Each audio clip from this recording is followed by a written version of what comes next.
Tonight, another government watchdog group is raising privacy concerns about new cameras up in the national park. Our investigative team first exposed the presence of the new cameras up in various sites in the Smokies, and now the American Civil Liberties Union wants to know why. 10 News investigative reporter Grace King explains what we know up to this point. Grace?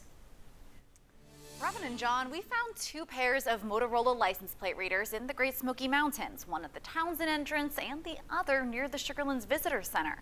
Now, the Park Service says it's just the pilot, but already it's raising questions.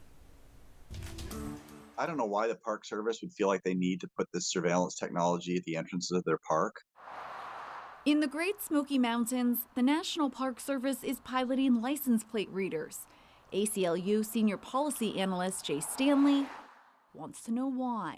So the Park Service keeps a record of when you go in the park and when you leave the park. I mean, for a lot of people, it's probably not that big of a deal, but why does the Park Service need to do that? The park told us they could use the data to help with problems like overdue hikers or requests from other agencies, such as finding missing people. Any police officer can run a plate, and this is an automatic way of doing that.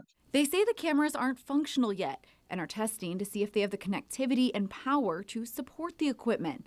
They haven't released details like how long they'd store the data or who they would share it with. There's no reason why a federal agency or other government agencies, including local police, should be keeping track of people's comings and goings if they don't have individualized suspicion that they're involved in a crime.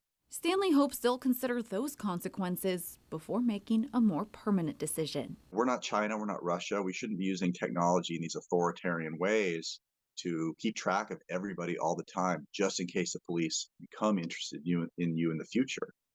That's not how it's supposed to be in the United States. Now, we reached out to the National Park Service today with some of those questions from the ACLU, as well as how many license plate readers there are and where they're being tested. We'll keep you updated when we hear back. Congressman Bertrand raising some of those same questions in your story online right now. Thank you, Grace.